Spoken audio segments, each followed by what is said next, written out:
Bom dia, caros professores.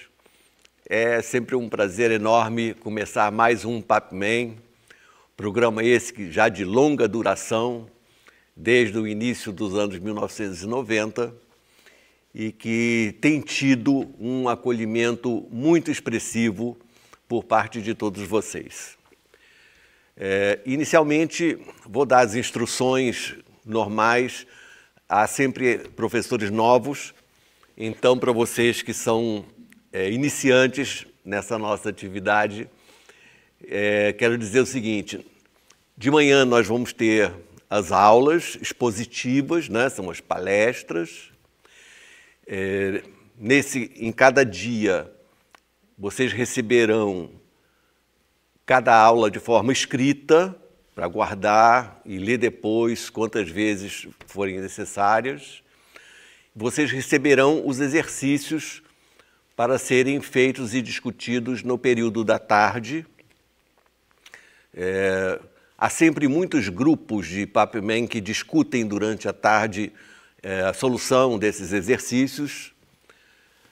Antigamente nós fazíamos isso de forma presencial, mas hoje em dia, agora com essa modalidade à distância, isso é feito pelas redes sociais, é normal. E os exercícios precisam ser respondidos até o fim do dia, não pode passar para o dia seguinte, combinado?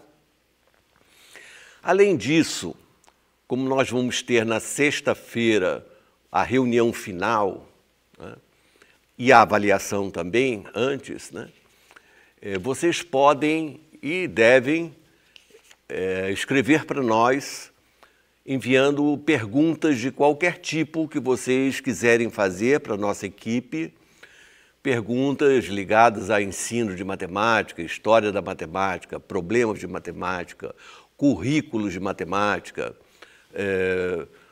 maneiras alternativas de ensinar alguma coisa, né? Então, qualquer coisa que você tenha curiosidade de nos perguntar, vá enviando essas perguntas para a nossa equipe, para a nossa secretaria. E aí, na sexta-feira, nós vamos selecionar, né, as perguntas mais interessantes para responder. Okay?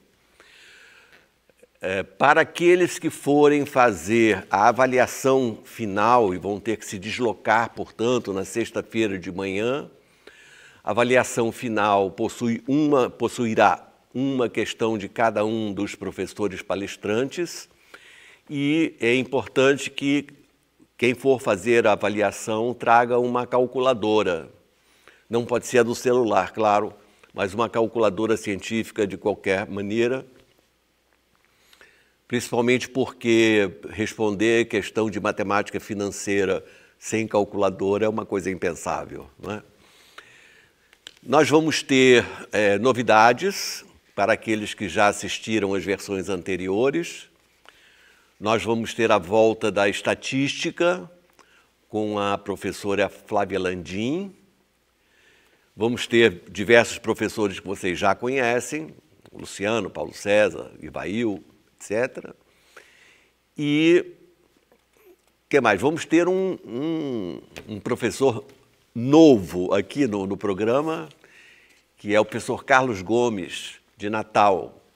Ele é da Universidade Federal do Rio Grande do Norte, mas extremamente ligado e interessado em questões de ensino do ensino médio, Olimpíadas, e vocês vão conhecê-lo, portanto, na quinta-feira.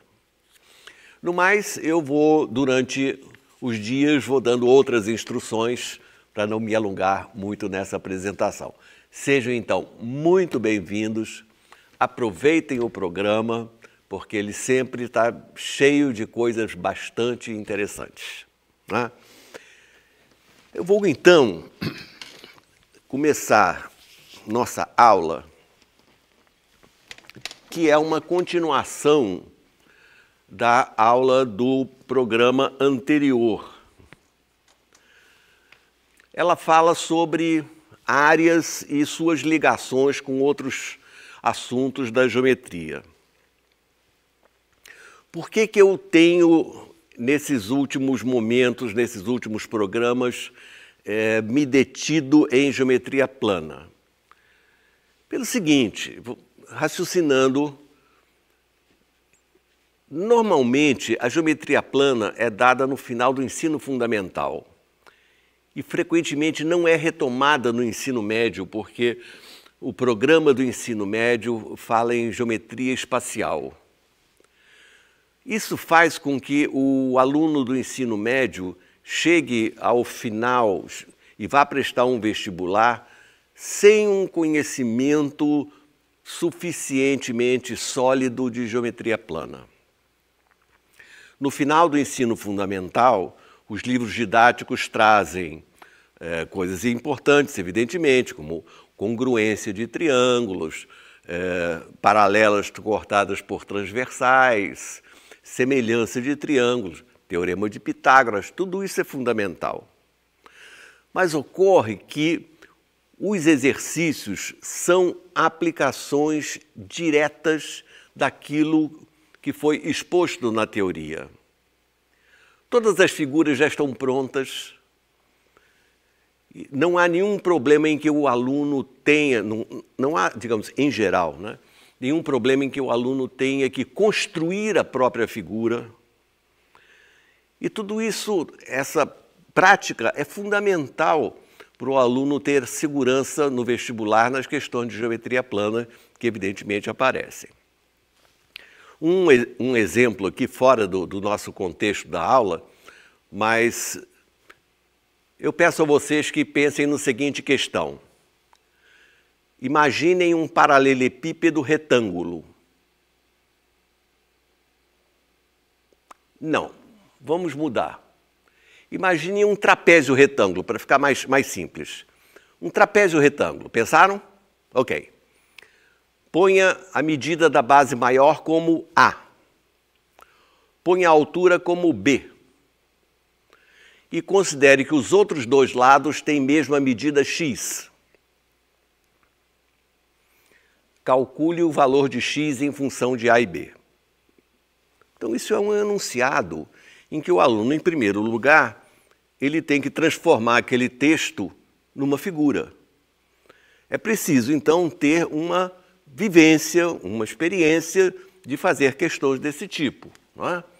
Então, considere um trapézio retângulo. Aqui.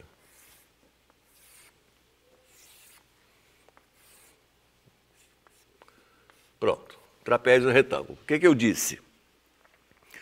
Comprimento da base maior, A.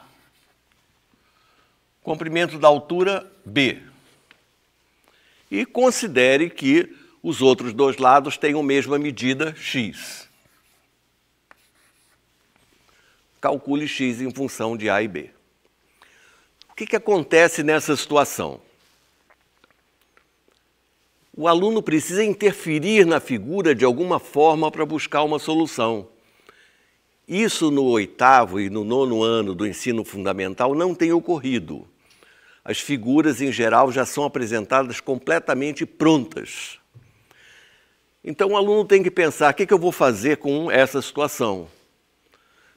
Será que traçar uma diagonal resolve? Eu posso fazer um teorema de Pitágoras aqui, mas o triângulo que me resta em cima, não sei como resolver. A outra diagonal também não me serve. Então, em algum momento, o aluno poderia pensar em desenhar uma perpendicular à base maior, formando um retângulo. Então, o x lá de cima cai aqui embaixo, B aparece aqui, e nesse triângulo retângulo, este cateto mede A menos x. Agora sim, não é? Teorema de Pitágoras aplicado nesse triângulo retângulo vai calcular x em função de A e B. Então, o que eu queria dizer inicialmente para vocês é isso. A geometria plana, ela precisa ser retomada no ensino médio, não propriamente com conteúdos novos, mas principalmente para o aluno ser exposto a situações não comuns em que a figura que ele tem ainda precisa ser completada para que ele possa conseguir triângulos que forneçam a solução da questão apresentada. Bom, então, nós vamos começar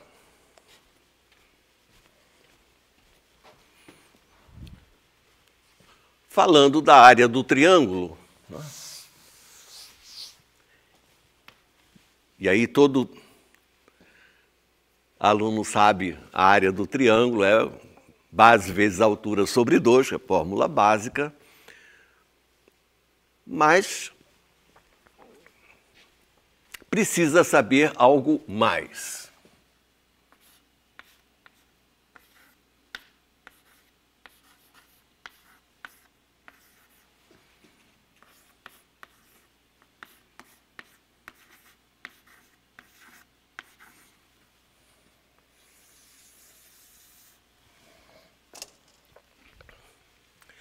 A fórmula de Heron é uma fórmula que calcula a área de um triângulo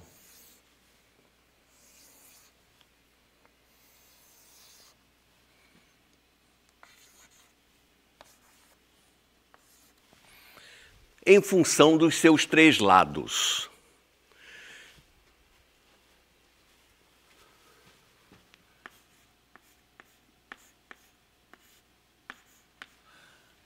Então, um exemplo completamente simples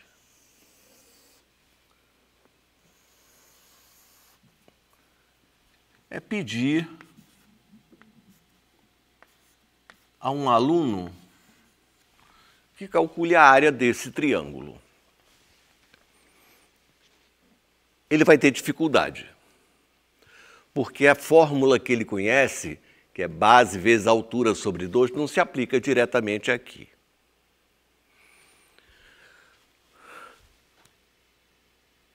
Se ele pensar em como calcular a altura, ele também pode ter alguma dificuldade, mas com alguma dica ele poderá conseguir, lembrando que uma altura divide um triângulo em 2 triângulos retângulos, daí ele pode aplicar o teorema de Pitágoras em cada um deles e fazer umas pequenas manobras algébricas para calcular a altura e, finalmente, calcular a área do triângulo pela fórmula conhecida.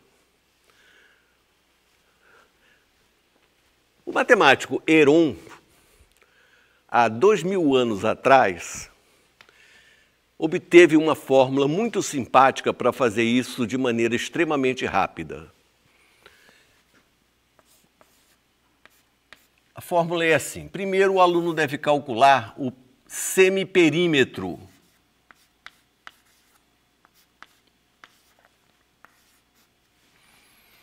do triângulo. E a fórmula de Heron diz que a sua área, que eu estou representando pela letra S, é a raiz quadrada do seguinte produto.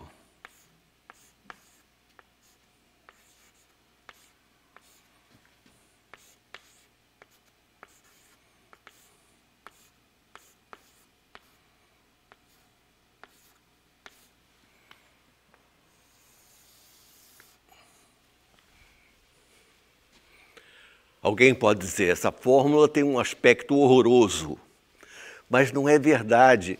Ela é extremamente simples de ser utilizada. Vem então uma reflexão. Será que um aluno pode calcular alguma coisa utilizando uma fórmula que ele não sabe a demonstração? Os puristas podem dizer, não, seria uma coisa impensável pedir um aluno que calculasse alguma coisa através de uma fórmula que ele não sabe de onde veio. Bem, o mundo não é bem assim, não é? Em primeiro lugar, a demonstração dessa fórmula ela é perfeitamente acessível a qualquer aluno do ensino médio, e eu coloquei uma versão no final da aula escrita para vocês verem depois, porque ela mexe basicamente com a relação fundamental da trigonometria. Seno ao quadrado de um ângulo mais o cosseno ao quadrado dele é sempre igual a 1, e manipulações algébricas, produtos notáveis, fatoração. Então vocês vão observar que no final da aula escrita, a demonstração dessa fórmula é acessível, é só questão de querer olhar. Mas mesmo que o aluno resolva que não quer ver a demonstração, é claro que ele pode usar. Matemáticos fazem isso todo dia. Alunos de faculdade resolvendo problemas de convergência de séries podem usar a fórmula de Stirling, por exemplo, sem nunca ter sabido de onde ela veio. Aliás, a demonstração é um pouco árdua, não é? E nós hoje, todo dia, usamos, não só na matemática, mesmo fora dela, usamos coisas sem entender como elas funcionam.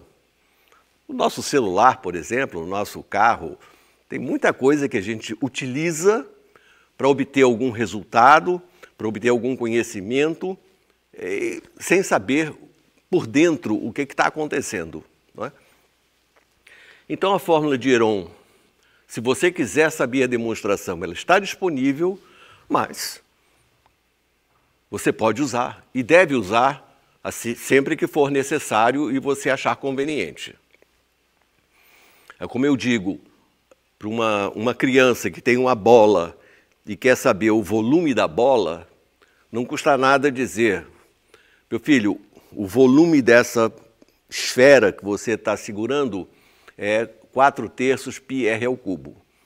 Se você um dia quiser, vai pesquisar na internet por que é isso, mas se você, na prática, quiser saber qual é o volume da sua bola, você pode utilizar essa relação e você vai ficar contente em ver como ela funciona. Não é mesmo? Então, se eu tenho um problema desse tipo, calcular a área é, primeiro, o semiperímetro, 8 mais 7, 15, mais 5, 20 sobre 2, 10. E a área... Agora, se você for ensinar o seu aluno a aplicar essa fórmula, não precisa escrevê-la inteira. Observe a fórmula. O que está escrito aqui? Dentro do radical, semiperímetro, que é 10, e depois as diferenças entre o semiperímetro e cada um dos lados. Então, primeiro você vai ter 10, que é o semiperímetro, multiplicando as diferenças. 10 menos 5, 5. 10 menos 7, 3. 10 menos 8, 2. Então é assim que a gente deve entender a fórmula de Heron, não é? É a raiz quadrada do produto do semiperímetro pelas três diferenças, semiperímetro menos cada um dos três lados. Mais ainda, os alunos têm tendência a multiplicar isso tudo que tem aqui dentro. Peça para ele prestar atenção que isso não deve ser feito, muito pelo contrário. O que você vê aqui nesse caso, 5 vezes 2 dá 10.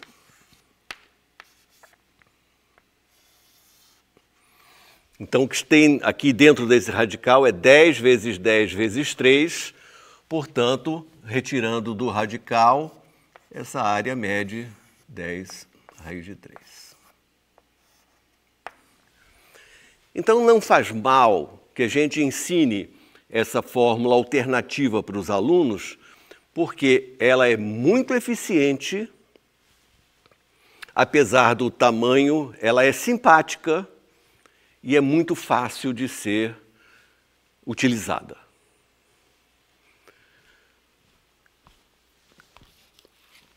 Aí sempre tem alguém que pergunta, mas professor, esses números aí são muito fáceis. E se as medidas não forem assim tão fáceis?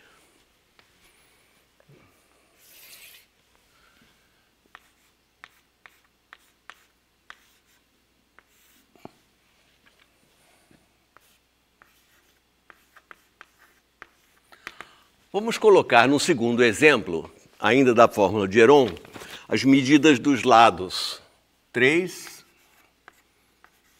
5 e raiz de 14.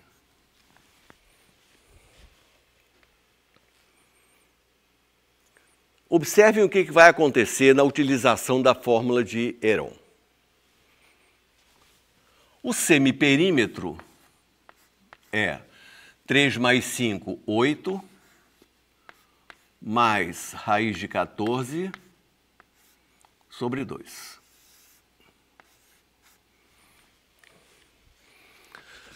Agora vamos escrever.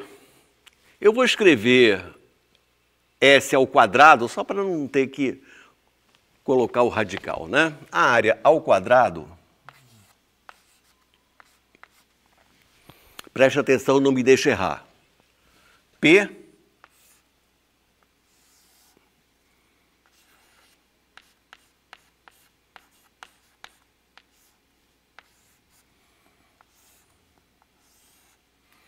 agora vem diferenças.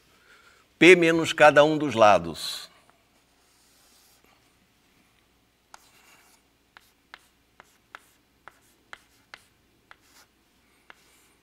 Oito mais raiz de 14 sobre 2 menos 3. Outra diferença.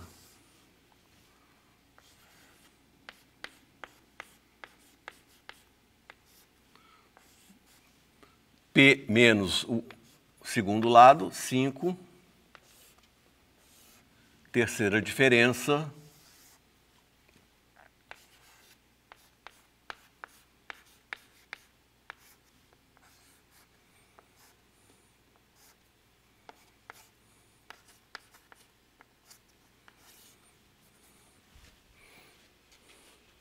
É claro que os alunos vão achar isso uma coisa monstruosa.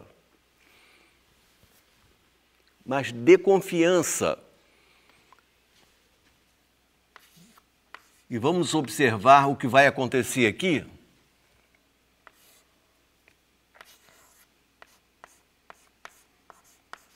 Aqui está P.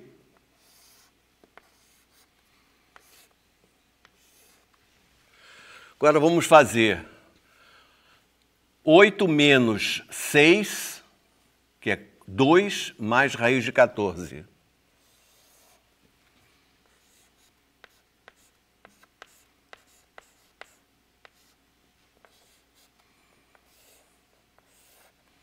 Próximo.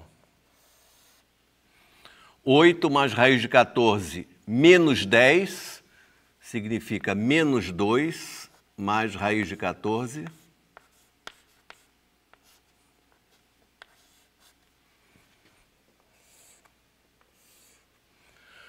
E o último, 8 mais raiz de 14 menos 2 raiz de 14, então ficamos com 8 menos raiz de 14 sobre 2. Nesse momento, peça aos alunos que observem o que está escrito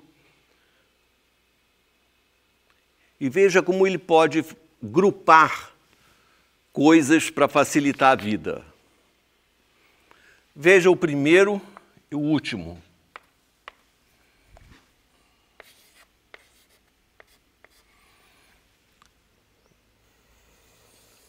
Não faça imediatamente.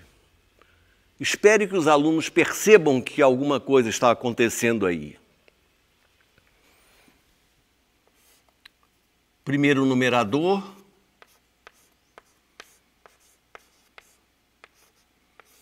E o último.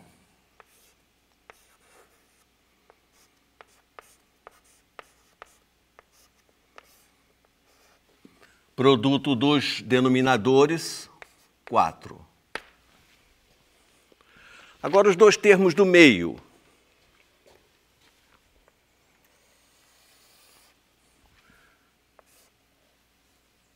Observe que este numerador pode ser escrito como raiz de 14 mais 2, e o vizinho dele, raiz de 14 menos 2. Denominador, 4. Então, esse é um momento, gente, de resgatar assuntos antigos, como produtos notáveis, fatoração, e mostrar que aquilo que ele aprendeu antes não era só para ficar brincando de produtos notáveis, no momento em que surgirem, que nós podemos então aplicar produto notável do tipo A mais B que multiplica A menos B, o que dá então o quadrado do primeiro menos o quadrado do segundo.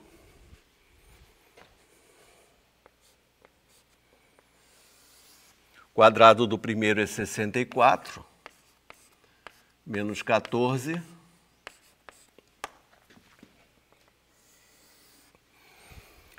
E o segundo, da mesma maneira, quadrado do primeiro menos quadrado do segundo.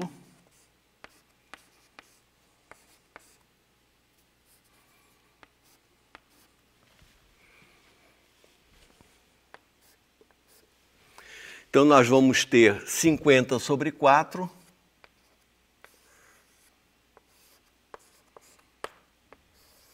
E 10 sobre 4.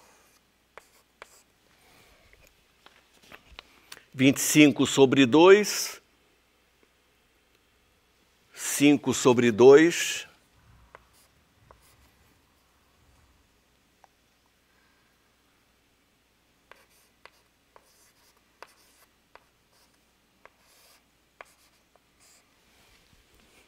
Pronto. Essa é a área ao quadrado. Aqui está a área, então. 5 raiz de 5 sobre 2. Então, coisas desse tipo são instrutivas, resgatam conhecimentos anteriores, servem para recordar produtos notáveis, fatoração, e lembrar os alunos a não ficar trabalhando como máquina em querer fazer a propriedade distributiva de qualquer maneira, mas antes observar as expressões e tentar arrumar uma maneira de conseguir um resultado de forma mais simples. Não é? Então, a fórmula de Heron está aí e pode ser perfeitamente ensinada sem problema nenhum.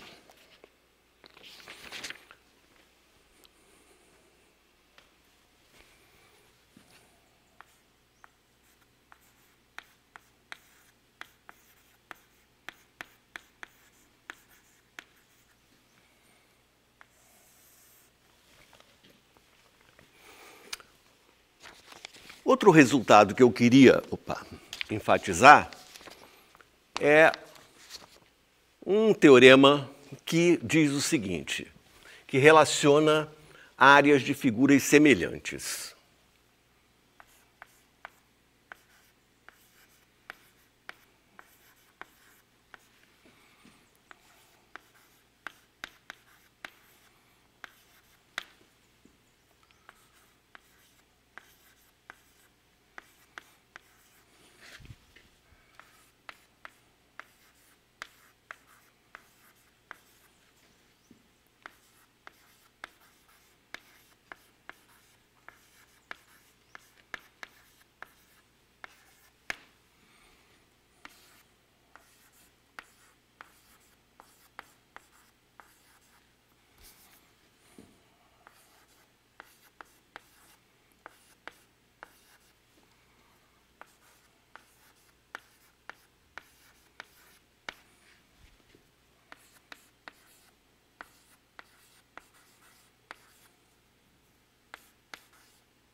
A razão entre áreas de figuras semelhantes é o quadrado da razão de semelhança. Bom, isso é um teorema amplo, mas, em primeiro lugar, vamos examinar como ele funciona para polígonos.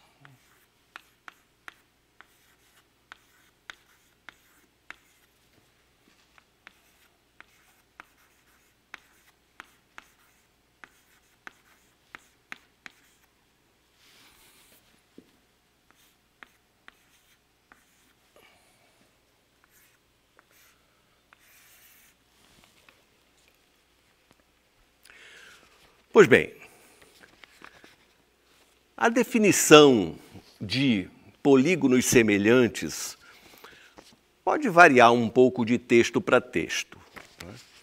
Polígonos semelhantes são aqueles em que os ângulos internos são respectivamente os mesmos e os lados são respectivamente proporcionais.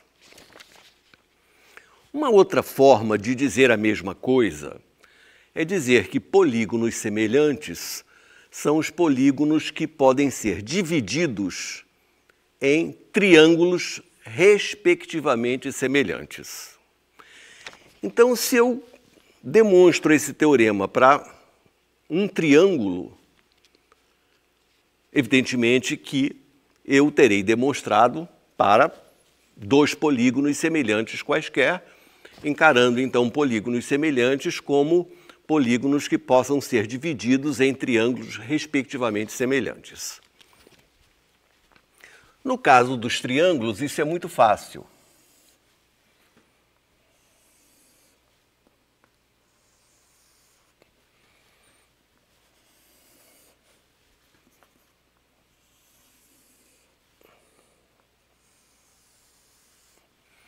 Aqui você tem dois triângulos semelhantes.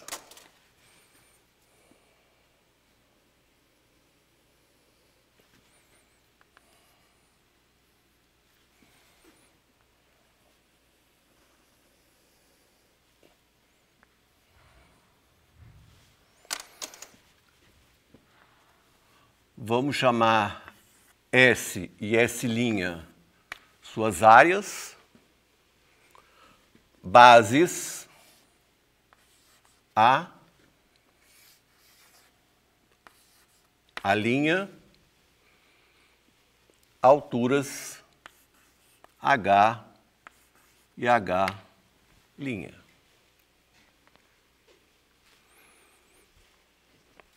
A razão de semelhança entre dois triângulos é a razão entre dois elementos lineares correspondentes.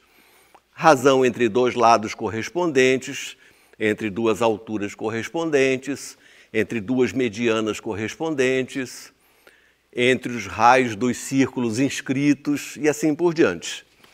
Então, razão de semelhança, que eu vou chamar pela letra K, é a razão entre as suas bases, mas também é a razão entre suas alturas.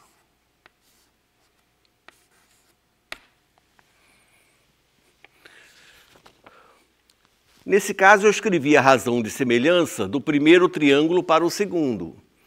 Mas, evidentemente, que eu posso escrever ao contrário, do segundo para o primeiro, e dizer que a razão de semelhança também é A' sobre A igual a H' sobre H. Então, se K é uma razão de semelhança, 1 sobre K também é.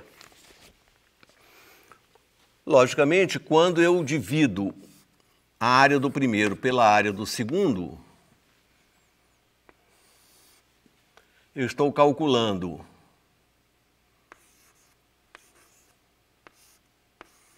base vezes altura sobre 2,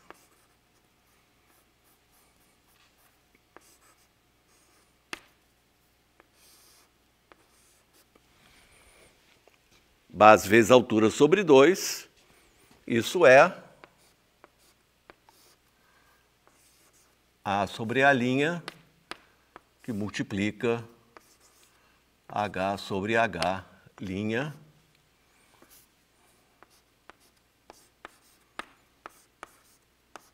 que é a razão de semelhança ao quadrado. Então, a razão entre áreas de triângulos semelhantes é o quadrado da razão de semelhança. Então, se eu tiver dois polígonos semelhantes, na razão K, a razão de semelhança entre dois polígonos semelhantes é a razão entre dois lados correspondentes, duas diagonais correspondentes, enfim, é a razão entre dois elementos lineares correspondentes. Para círculos,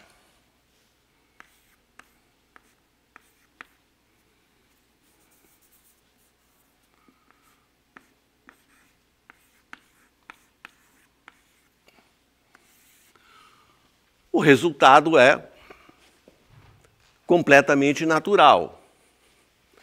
Imaginando que os raios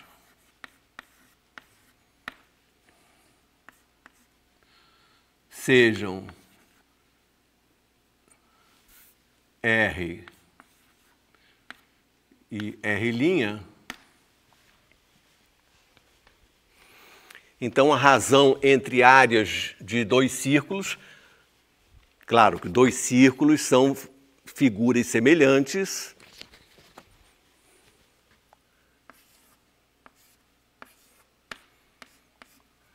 eu estou fazendo πr² dividido por πr', que é R sobre R' ao quadrado, e R sobre R' é exatamente a razão de semelhança, né? Que são dois elementos lineares correspondentes das duas figuras.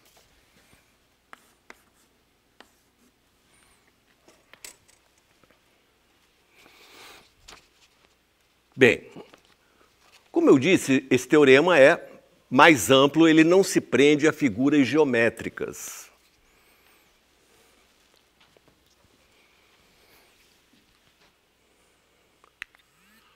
Por exemplo, vocês estão vendo aí em cima duas figuras semelhantes.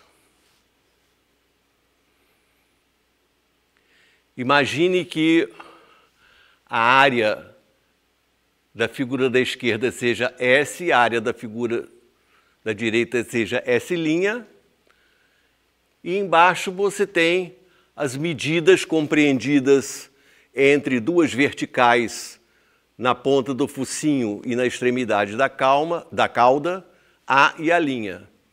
Então, para essas duas figuras, continua valendo a relação que a razão S sobre S' é a mesma razão A sobre A' ao quadrado.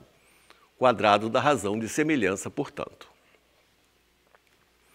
É claro que fica uma pergunta: como é que eu calculo a área de uma figura como essa? É preciso, então, não agora, mas que você saiba a definição geral de área. Porque no ensino médio a gente consegue calcular a área de círculos, partes do círculo, triângulos, polígonos, mas não temos ideia de como calcular a área de uma figura qualquer. Não vou me estender, mas para que você não fique preocupado, se eu tenho uma figura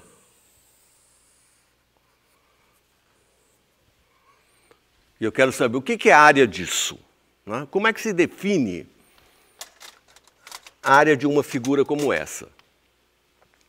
Em palavras simples, porque eu não vou me alongar, é o seguinte: você começa a colocar aqui dentro retângulos.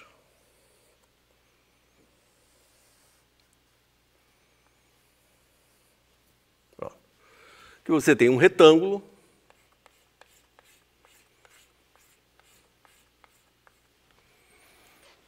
e vai colocando outros retângulos nos espaços vazios, de qualquer tamanho.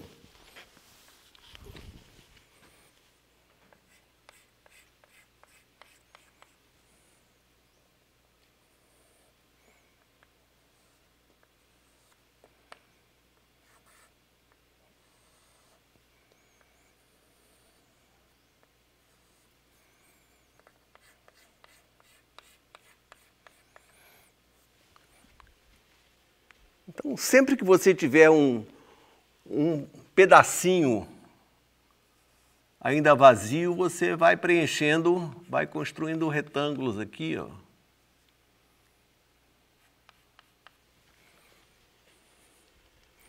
Então, a área de uma figura é o número real, que é o limite da soma das áreas de todos esses retângulos. A área é o número cuja aproximação por falta é a soma das áreas de todos os retângulos que você construir aqui no seu interior. Cada vez que eu acrescento um retângulo novo, eu estou obtendo uma aproximação melhor para a área da minha figura.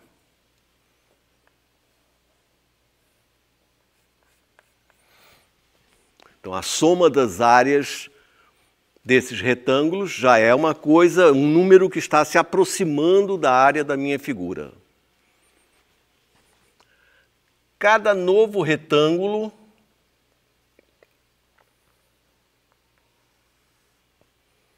melhora a minha aproximação. Então, a soma das áreas desses retângulos é um número que vai se aproximando da área da figura que eu tenho. Então é assim que nós, em palavras simples, evidentemente, que você pode falar para os seus alunos dessa maneira mesmo, sem muito rigor, mas que já dá uma ideia de como é que se pode definir a área de uma figura. Tá? Então a área de um peixe daqueles ali, né, é exatamente isso, né? Enche de forma correspondente, cada um deles com retângulos, e como a razão entre as áreas de dois retângulos é o quadrado da razão de semelhança, então se isso vale para retângulo, vale então para a área de uma figura qualquer. Combinado? Bom, vamos em frente. Agora eu tenho um exemplo para a gente fazer rapidamente. Vamos olhar a próxima figura. Olha aí. Observem a figura. Ela mostra um polígono menor e a partir de um ponto interior foram traçadas semirretas, passando pelos vértices, e aparece um polígono externo, que é uma ampliação do polígono interno. Essa ampliação é uma transformação que nós chamamos homotetia. Então, o polígono pequeno foi dividido em 5 triângulos e o polígono grande foi dividido em 5 triângulos de forma correspondente. Então, cada triângulo do polígono de dentro é correspondente a um triângulo maior do polígono externo. E a medida que nós temos é um segmento que vale 2 no polígono de dentro, ele vale 3 no polígono externo. A área do pentágono menor é 10,4 metros quadrados. Qual é a área do pentágono maior? Então, vamos fazer a razão de semelhança. Seu exemplo 3. Vamos fazer a razão de semelhança do maior para o menor, combinado? No polígono maior existe um segmento que mede 3 e no polígono menor o mesmo segmento mede 2. Basta isso. Essa relação de 3 para o polígono maior e 2 para o polígono menor vale para quaisquer elementos. Então, se, por exemplo, se este lado aqui tem uma medida, a medida correspondente está na razão 3 para 2. Em qualquer lugar, não é?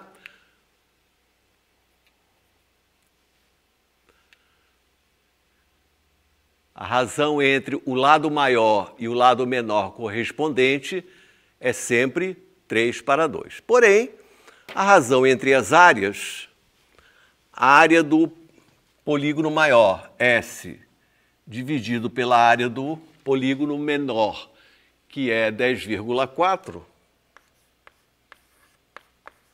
isso é igual à razão de semelhança 3 sobre 2 ao quadrado. Então, há muitas coisas que nós podemos calcular com áreas que não precisam de fórmulas específicas, mas nós podemos, então, relacionar alguma situação nova com uma outra já conhecida. Feitas as contas, essa área é de 23,4 metros quadrados. Então, a razão entre áreas de dois polígonos semelhantes é o quadrado da razão de semelhança. Então, vamos ver mais.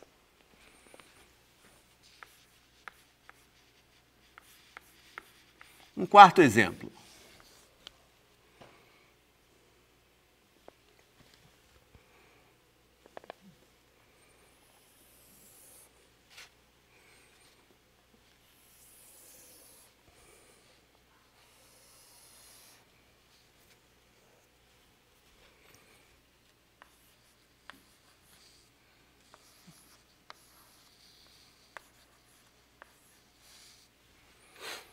No quarto exemplo, eu quero calcular a área desse triângulo. Bem, claro que você vai me dizer, você começou a aula com a fórmula de Heron, então vamos aplicar a fórmula de Heron nesse triângulo. Acho perfeito. Só que nós podemos fazer menos esforço. Então, antes de atacar qualquer problema, procure observar se ele tem alguma particularidade que te ajude.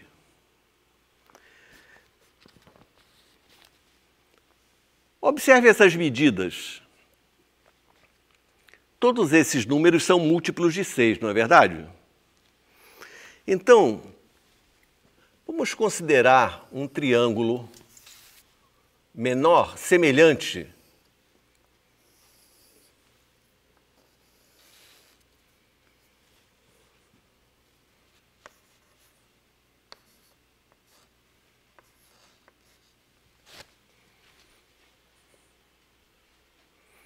A razão de semelhança do maior para o menor, eles são semelhantes porque os lados são respectivamente proporcionais, não é? Então, a razão de semelhança do maior para o menor é a razão entre dois lados correspondentes quaisquer, 24 dividido por 4, por exemplo, que é 6 para 1.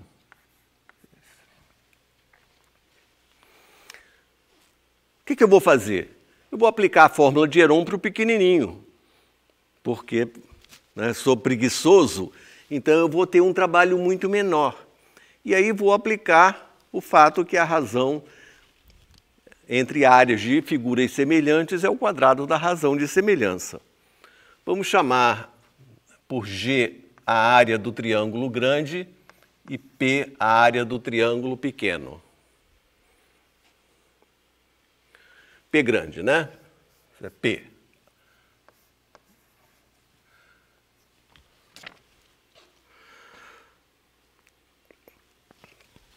O semiperímetro do triângulo pequeno, 16 por 2 dá 8.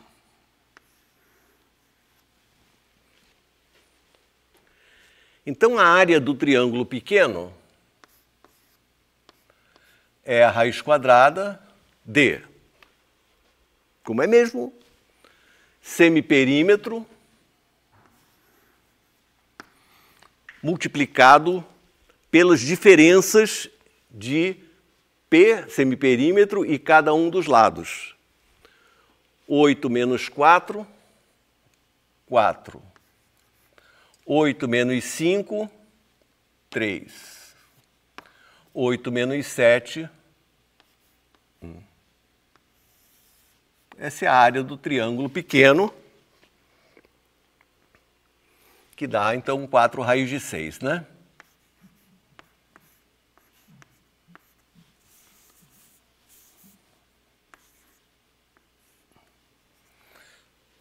Veja que a fórmula de Heron ela é muito prática. Pode ter um aspecto meio feioso a princípio, mas ela é boa, é simpática. Então, o que é que eu tenho que fazer para calcular a área desse triângulo agora de forma mais simples? É escrever que a razão entre a área grande e a área pequena é K ao quadrado.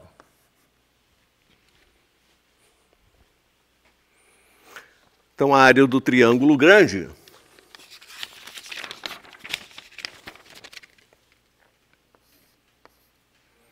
é igual à área do triângulo pequeno, que é 4 raiz de 6, vezes razão de semelhança ao quadrado, 6 ao quadrado. Então, a área do triângulo grande é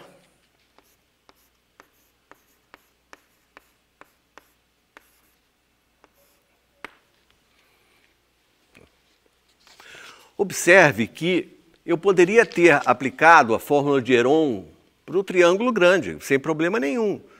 Porém, eu estaria com números maiores e considerando uma figura menor, semelhante, que me deu muito menos trabalho, eu consegui, né, rapidamente calcular a área do triângulo pequeno e aí relacionar a área dessas duas figuras semelhantes através do nosso teorema.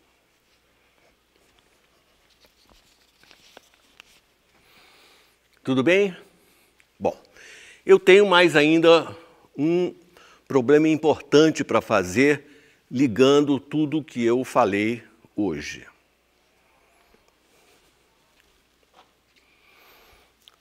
O próximo problema está na figura que vocês vão ver aqui em cima. Observem. A figura mostra um segmento AB de comprimento 4. 4 unidades, não importa qual seja, tá bem? Ponto médio O. Há duas semicircunferências. A grande, que tem diâmetro AB,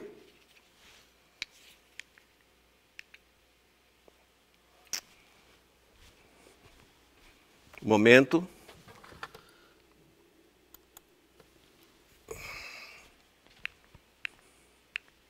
A grande, que tem diâmetro AB, né? E a menor, que tem diâmetro AO. AO mede 2. Nesse espaço foi colocada uma circunferência tangente à semicircunferência menor, tangente por dentro à semicircunferência maior e tangente ao diâmetro. A pergunta é, qual é o raio dessa circunferência? Bom, um problema como esse traz dificuldades naturais a qualquer um. Não só alunos, mas professores também. Qual é a dificuldade inicial? Pois não tem elemento nenhum ainda essa figura eu preciso explorar, eu preciso construir coisas dentro dela para conseguir triângulos, para conseguir elementos que me conduzam à solução. Então, essa é uma parte da geometria plana que precisa ser retomada no ensino médio. Examinar situações em que você tenha que interferir na figura, que a figura só não traz os elementos que você necessita.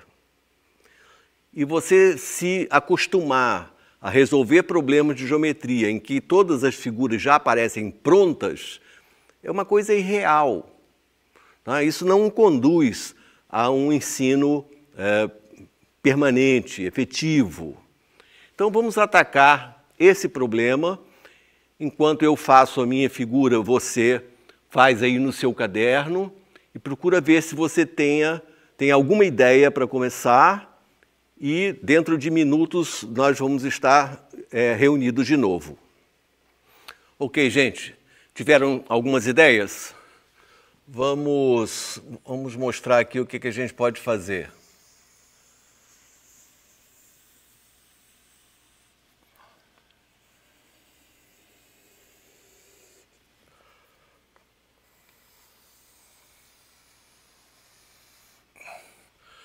Semicircunferência, diâmetro AB,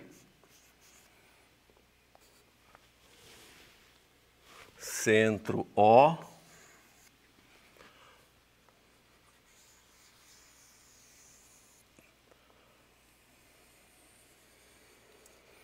diâmetro AO e uma circunferência que lá estava em azul, né? Vamos botar ela aqui.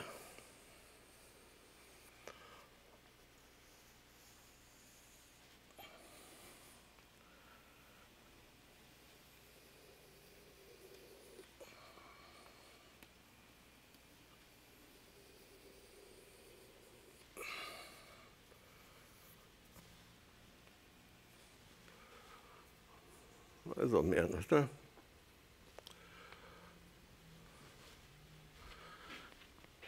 Ok. Centro P. Os dados são 4 é o diâmetro. Então, o raio da semicircunferência maior é 2. O centro da semicircunferência menor, vamos chamar C, né? É 1. O raio. Bom, então o que nós temos que utilizar? Quando duas circunferências são tangentes, o ponto de tangência está na reta que liga os centros. Tanto faz se as circunferências se tangenciam externamente ou uma dentro da outra. Então, a circunferência de centro C é tangente à circunferência de centro P, e aqui está o ponto de tangência. Consequentemente, esses pontos são colineares.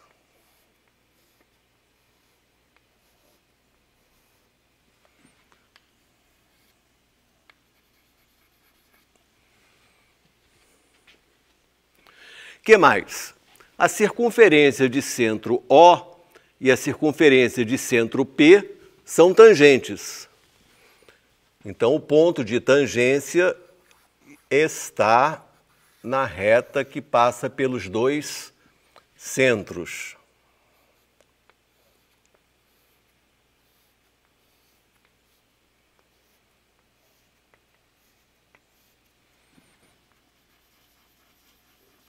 Ponto de tangência, ponto de tangência. O que falta ainda? Impor que a circunferência de centro P é tangente ao diâmetro. Então, se uma reta é tangente, se uma circunferência é tangente a uma reta, o raio no ponto de tangência é perpendicular à tangente. Então, a terceira condição que prende essa circunferência é este ângulo reto aqui.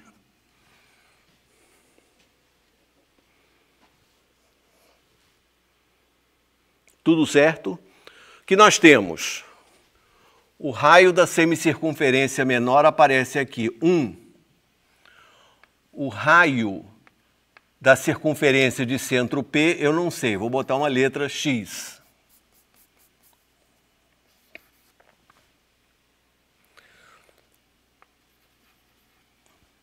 O segmento que vai de O até aquele ponto de tangência mede 2, que é o comprimento desse raio. Aqui você tem o raio X da circunferência de centro P. Então, a distância de O até P é 2 menos X.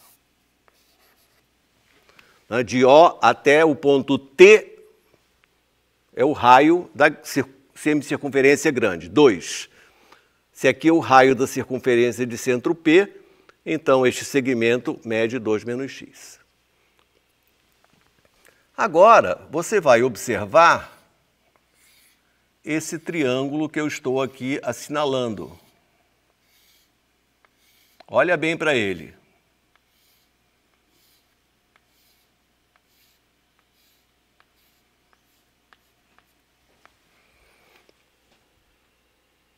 Esse triângulo tem base 1 e tem altura x. Portanto, a área desse triângulo está na minha cara. A área desse triângulo é 1, que é a sua base, vezes x, que é a sua altura, sobre 2.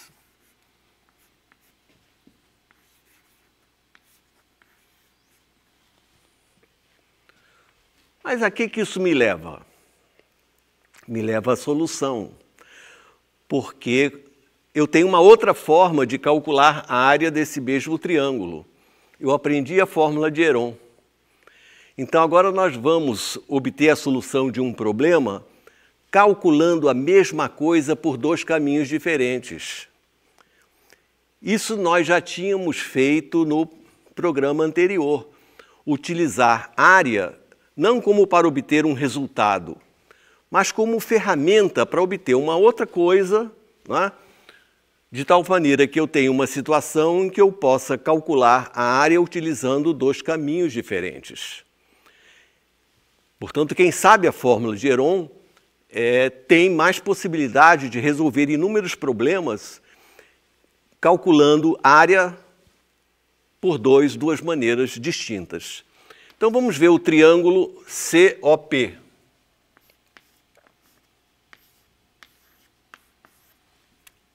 Quais são os lados? Os lados são 1,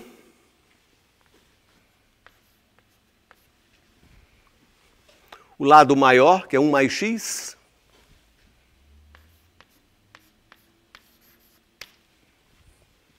e o terceiro lado, que mede 2 menos x.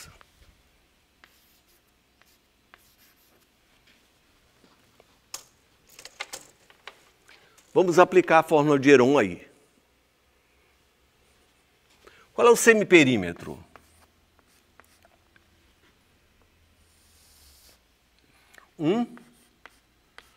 Mais 1 mais x, mais 2 menos x, sobre 2.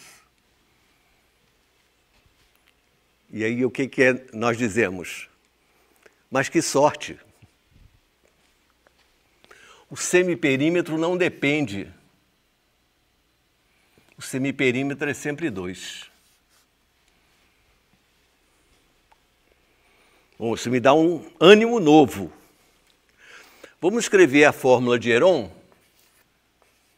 com a área ao quadrado, só para não ter que escrever o radical.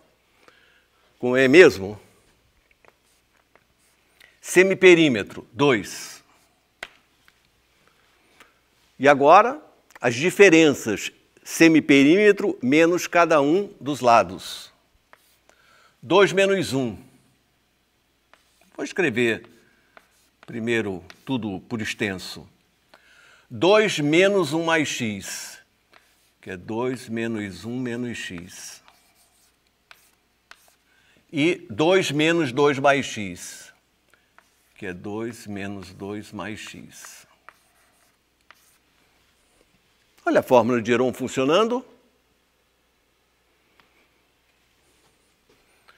S ao quadrado é então igual a 2, que é 1, 1 menos x, e x.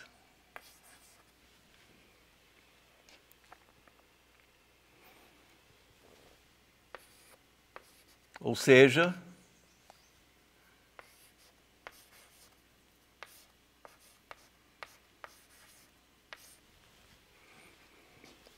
a área ao quadrado é 2x que multiplica o menos x. Por um outro lado, a área ao quadrado, estou chamando aqui, tá?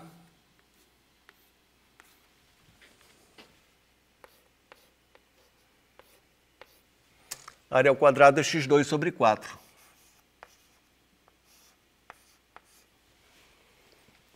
Então, basta igualar esses dois valores. Combinado?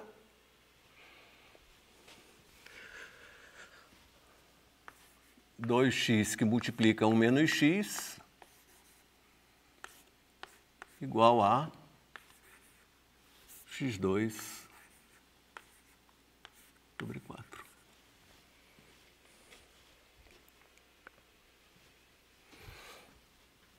Oito x que multiplica 1 menos x é igual a x ao quadrado. É claro, não é, que o x não é zero.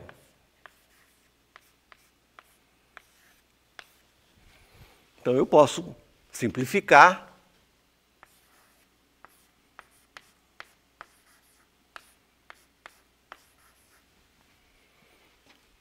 e tudo se resolve agora.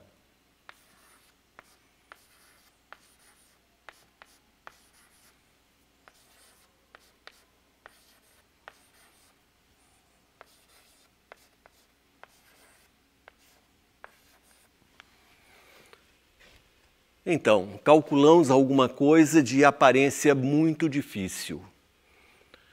Mas se você olhar com calma, não foi tão difícil assim.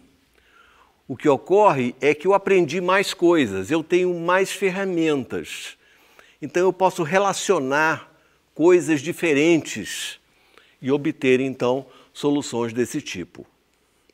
Há muitas situações em que a área é utilizada, como eu disse, não simplesmente para calcular a área de uma figura, mas é utilizada para calcular outras coisas, desde que eu consiga calcular essa área por dois caminhos diferentes.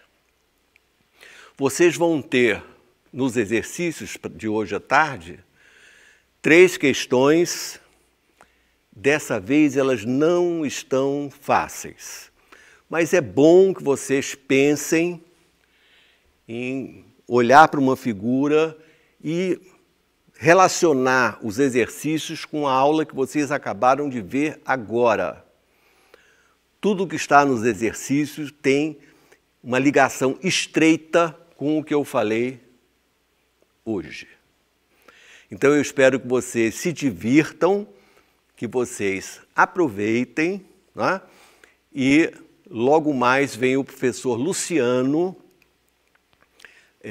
com a tradicional aula de problemas de Olimpíada em sala de aula. Não que a gente aqui queira fazer assim, muita propaganda, não é a propaganda da Olimpíada. Os problemas de Olimpíada são problemas que fogem um pouco ao currículo normal, de aplicação de fórmula, de aplicação imediata de resultados que foram dados anteriormente. Mas, enfim, são problemas que exigem um pensamento fora da caixa, né? Um pensamento, obter uma ideia nova para resolver uma situação simples apresentada. Então, aproveitem bastante e amanhã eu volto com vocês para falar das aulas que virão. Muito obrigado, então, e até amanhã.